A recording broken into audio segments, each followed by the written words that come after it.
Hello and welcome back to AmbiV. I'm Casper and today we're going to prepare the new turbo for the 240Z.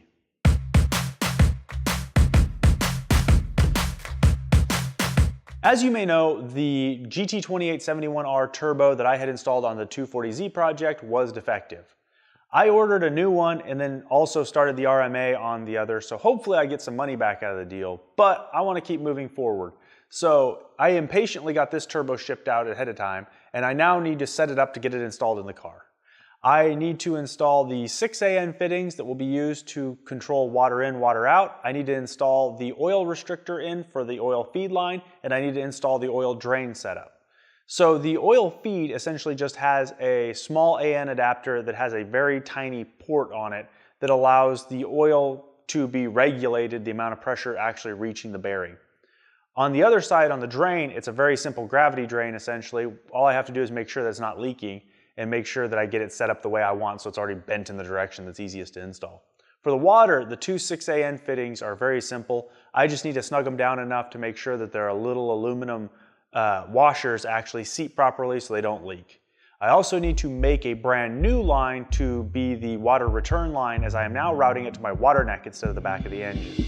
I discussed this in a previous video where I added another 8th NPT fitting on my water neck. So let's get started and see how much I can get wrapped up today.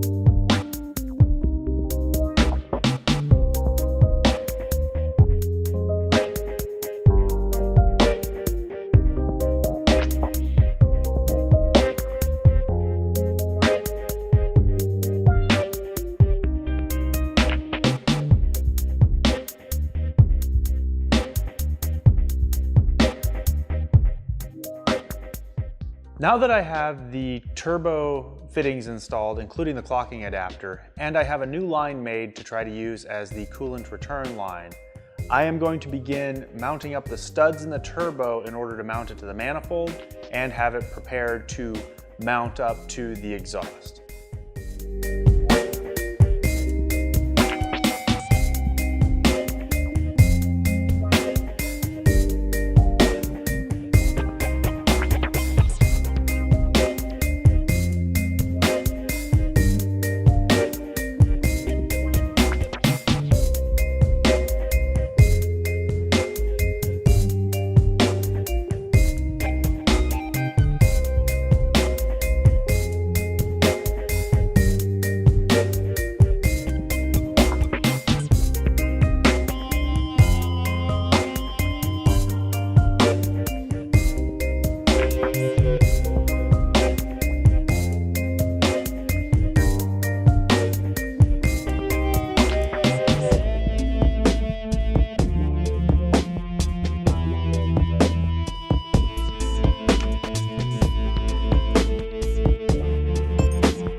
So today's been a lot more productive than I'd originally expected. I got the new turbo completely set up, the new lines made, and everything put back together and into the car.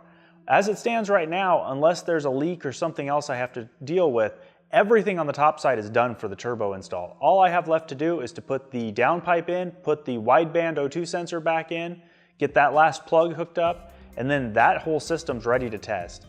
I will wait to put coolant in the car until I actually finish the heater core because there's no sense in wasting coolant, and that should be in the next few days. So once I get the heater core finished out, at least enough where I can loop it again so that I can put coolant in the car, I will test it and see if we've solved our smoking issue.